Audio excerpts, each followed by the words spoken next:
तो मैं cherry blossom सुन लो गौर से, ये जो हरबे इस्तेमाल कर रहे हो मेरे खिलाफ, मेरे लोगों के खिलाफ, ये जो आप समझ रहे हैं कि आपकी वजह से हम घबरा के पीछे हट जाएंगे, मैं आज आपको पैगाम देना चाहता हूं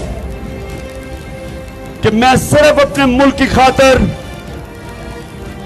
मैं कोई वो हरकत नहीं कर रहा जिससे मेरे मुल्क को नुकसान हो।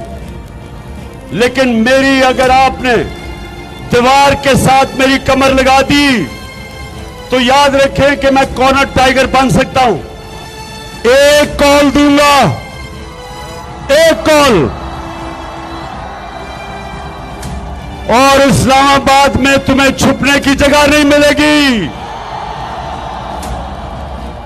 और मैं करीब पहुंचता जा रहा हूं उस कॉल के लिए।